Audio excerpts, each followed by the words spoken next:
तहव्वूर राणा हा मुंबईवरच्या 26/11 अतिरेकी हल्ल्यातला एक आरोपी आहे। त्याच्या प्रत्यार्पण विरोधातली याचिका अमेरिकेतल्या फेडरल कोर्ट म्हणजे सर्वोच्च न्यायालयानं फेटाळून लावली आहे।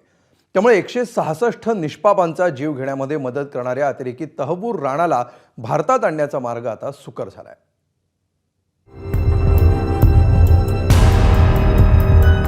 26 नोव्हेंबर 2008च्या मुंबईवरील भ्याड अतिरेकी हल्ल्यातील महत्त्वाचा आरोपी तहव्वूर राणाला भारतात आणण्याचा मार्ग आणखी सुकर झालाय।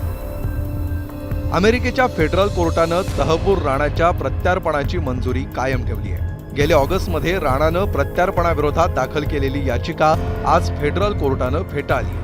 भारत सातत्याने अमेरिकेला सांगण्याचा प्रयत्न करतो आहे की भारतामध्ये जे दहशतवादी हल्ले होत आहेत त्यांचा संबंध किंवा त्याच्यामध्ये ज्या दहशतवादी संघटना आहेत, जे लोक त्याच्यामध्ये इन्व्हॉल्ड आहेत, त्यांचा आंतरराष्ट्रीय दहशतवादी संघटनांशी संबंध आहे आणि हे अमेरिकेने आता मान्य करायला सुरुवात केलेली असल्यामुळे आता आपल्याकडे ज्या पद्धतीचं राणाचं हस्तांतरण भारताकडे होणार आहे याच्यातनं अनेक अशा गोष्टी त्या काळामध्ये पुढे येतील की ज्या अमेरिकेच्या दृष्टिकोनातनं देखील सकारात्मक असतील।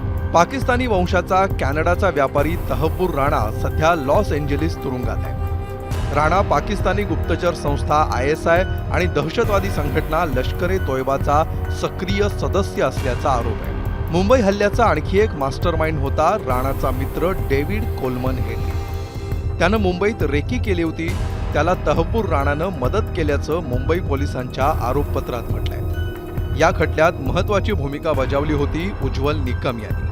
त्यांनी काय प्रतिक्रिया दिली आहे पाहूया। अमेरिकेच्या न्यायालयाला कळवले की तहव्वूर राणा याची याचिका फेटाळण्यात यावी, त्याला भारतात पाठवण्यास कोणतीही हरकत नसते। अमेरिकेच्या न्यायालयाने देखील ही बाब तपासली आणि न्यायालयाने तहव्वूर राणाचे जे हेबियस कॉर्पस होता हा फेटाळून लावलेला आहे। त्यामुळे लवकरच तहव्वूर राणाला भारतात आता पाठवण्यात येईल आणि 26/11च्या हल्ल्याच्या वेळेला जो काही इतर कट केले होते त्याने त्या संदर्भात त्याच्या विरुद्ध हा खटला तहव्वूर राणाच्या विरुद्ध भारतात चालवला जाईल। भारतावरील हल्ल्यात तहव्वूर राणाचा सहभाग असल्याचे सबळ पुरावे भारताने कोर्टात सादर केल्याचं अमेरिकेच्या कोर्टाने म्हटले।